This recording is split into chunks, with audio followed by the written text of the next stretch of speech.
Now that we've talked about quadratics, or squares, we're going to talk about their inverse, their undoing, square roots. Do you mind telling me what this is all about, mister? This is read the square root of 25. And the answer, or the value of this expression is, I think, the number 5. Now, why would the value be 5? Well, as I said, it's the inverse of squaring. So 5 squared is 5 times 5, 5 2 times, is 25. So 5 is the number you would square to get 25. So 5 is the square root of 25. You'll come again. Let's try another one. This would be read the square root of 16. Now, what do you think the square root of 16 is? 4 is a good guess, because 4 squared, 4 times 4, 4 squared, 4 2 times, is 16. So 4 is the square root of 16. Thank you, sir. May I have another? Practice makes perfect. This is, of course, the square root of 81. Now think about it. What number squared is 81? You know your times tables? You're right. 9 squared is the square root of 81, because 9 squared does equal 81. Getting the idea? Not that bad. Perhaps I could be of some assistance. In fact, it's going to be of use to you to know what we'll call the perfect squares and their roots. The square root of 4 is 2. 9's a good square root. I know what the square root of 9 is. Think about it. It's 3. What's the next one? Think about it. We did it. 16. The square root of 16 is 4. The next one, 25. And the square root of 25 is 5. The next perfect square is 36. Square root of 36 is 6. And the square root of 49 is 7. And that is about high enough. Well, we'll go to 64. Square root of 64 is 8. And we just did the square root of 81. So that's high enough. But it will behoove you to get to know those, what I call the perfect squares and their square roots. Going so soon. Oh. I wouldn't hear of it. Why, my little party? This is algebra. We're going to have to do this with letters also, but it's not that bad. X squared is a perfect square because I can take the square root of x squared. What number squared is x squared? Well, it's x. The square root of x to the 4th, think about it, is x squared. Now, wait a minute. Now what am I going to do? This is a perfect square, believe it or not. The square root of x to the 6th, yep, it's x to the 3rd. Because remember that you add exponents. X to the 3rd times x to the 3rd is x to the 6th. So x to the 6th is a perfect square. As is x to the 8th. Square root of x to the 8th Correct, boy wonder. is x to the 4th. What's the next one? Are you noticing a pattern? X to the 10th. Square root of x to the 10th is x to the 5th. So any even exponent is going to be a perfect square. All you have to do is divide it by 2, and you'll have the square root. Get the idea? I'm dangerous. I'm very, very dangerous. These are going to be the perfect squares of any variable, the even exponents. Okay? Any even exponent is a perfect square. Now, wait a minute. There's something I have to ask you. What about the ones that aren't perfect squares, that don't come out exact? Well, There must be some way. There just gotta be. I've got it. there is a square root of 14. I want you to know that. I know that it's bigger than the square root of 9. Why did I pick 9? Because the square root of 9 is 3. I know what that is. So, because 14 is bigger than 9. And I know the square root of 14 is smaller than the square root of 16, because 14 is smaller than 16. And the square root of 16, I also know, is 4. So this just doesn't come out exact. It's some number between 3 and 4. And I'll just take a guess that it's about, and it's only about, 3.74. It's not exactly, because if you take 3.74 and multiply it by itself, you get 13.99. Now, I know what you're thinking. Why don't I do 3.75? Well, that'll be too much. So these non-exact square roots are we're actually never going to find the exact answer for them. We can just approximate them. There's something screwy around here. Okay, we're going to call them irrational numbers. They're irrational. I can never really write them down. Okay, the non-exact square roots, but you should be able to estimate them. I hate you. They're hard to deal with. How about a little fire, Scarecrow? What about the square root of 8? Give me an estimate for the square root of 8. Well, I know it's more than, see why I told you needed to know the perfect square roots? I know it's greater than the square root of 4 and smaller than the square root of 9. And it's probably closer to 3 than it is to 2, isn't it? So I'm thinking 2.3 is not a good guess because that's not halfway there. So it's probably bigger than 2.5 at least. That's an educated guess.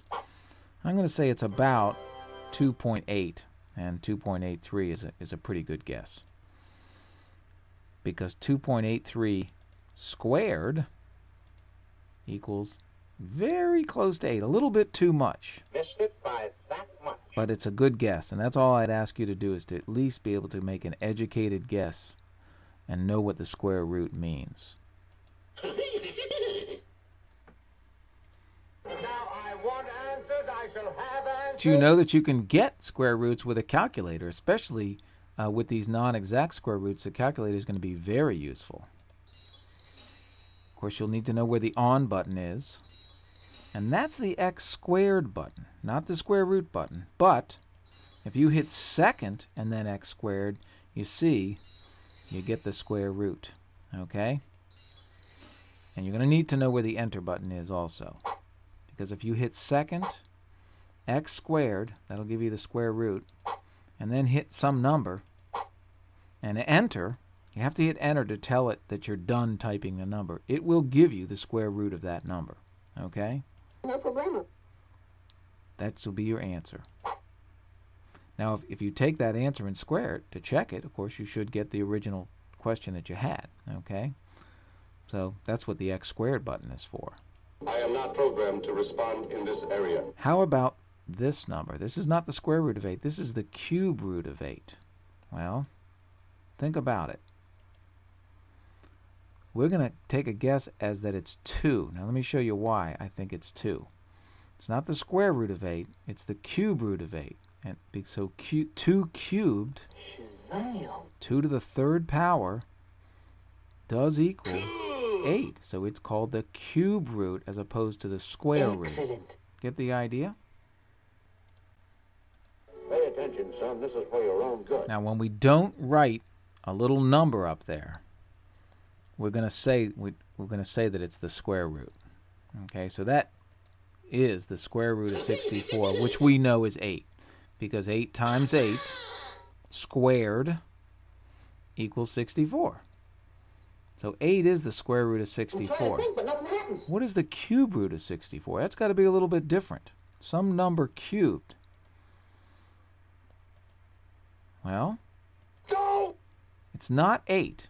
Because 8 cubed, 8 times 8 times 8 doesn't equal 64. Give me another guess. 4, and guess what? 4 times 4 times 4. 4 cubed does equal 64.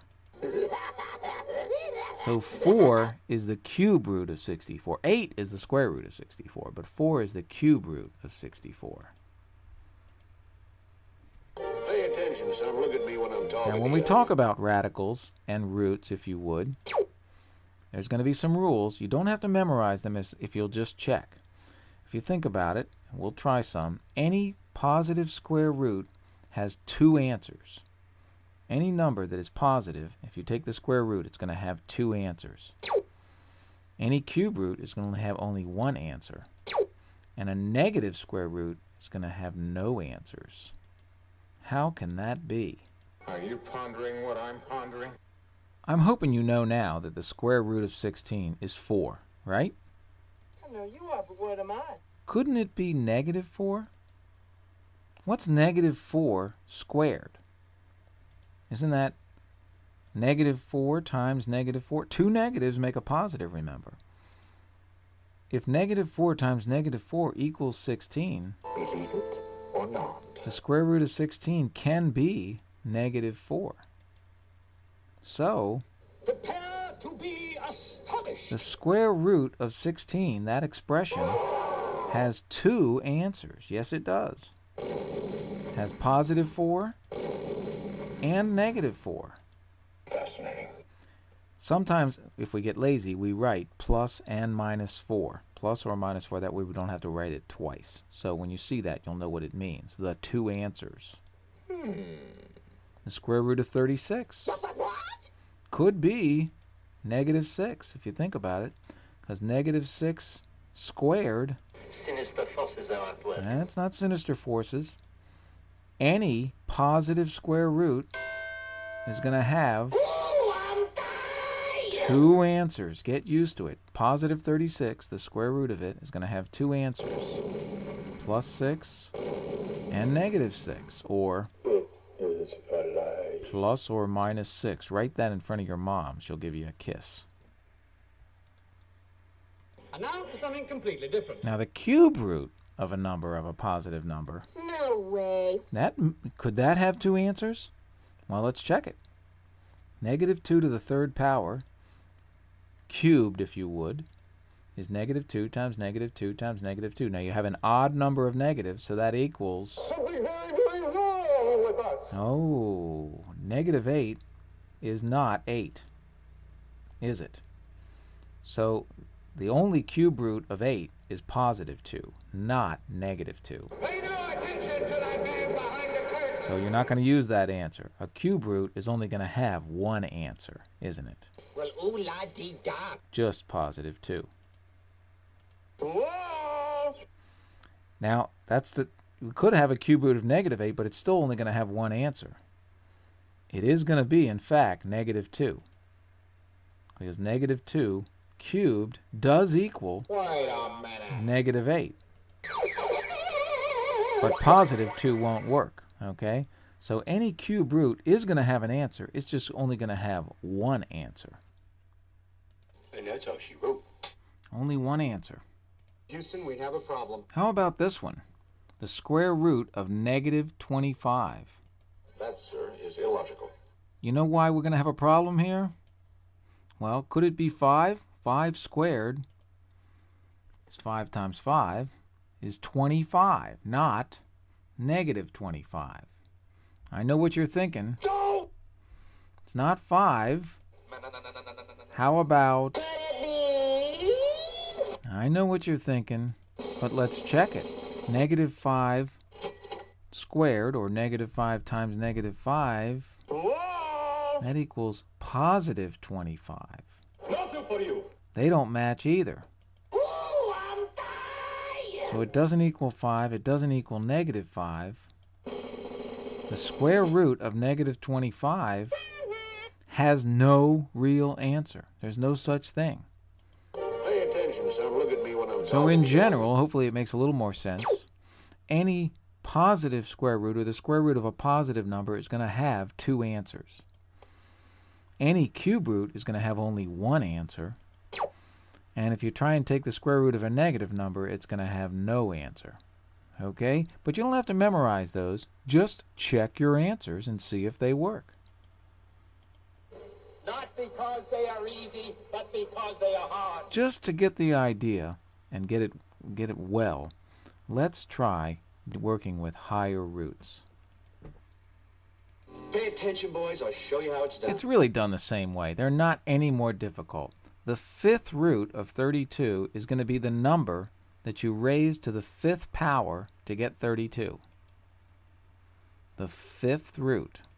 What number would I raise to the 5th power to get 32? Consider this. 2 to the 5th, which is 2 times 2 times 2 times 2 times 2, 5 times. Well, 2 times 2 is 4, times 2 is 8, times 2 is 16, times another 2 is 32. The mother lode. So the 5th root of 32 You're absolutely correct. is in fact 2. I know that, dude. We know the square root of 81 is the number squared that equals 81. It's 9, isn't it? Actually, it's 9 and negative 9. So the square root of 81 is 9 and negative 9. What about Warning, warning, warning. the 4th root of 81? It's not going to be 9. It's going to be the number that you raise to the 4th power to get 81. Anybody have an idea? Well, it's going to be 3, because 3 to the 4th power does equal 81. That's why it's called the 4th root. Genius. That's what it is. Sheer genius. And actually, there's 2 answers, isn't there? There's plus 3 and negative 3 to the 4th power, because an even number of negatives gives you a positive answer. Okay, that's enough to give you the idea for the homework. Be gone before somebody bucks the house on you. Go dig in, will you?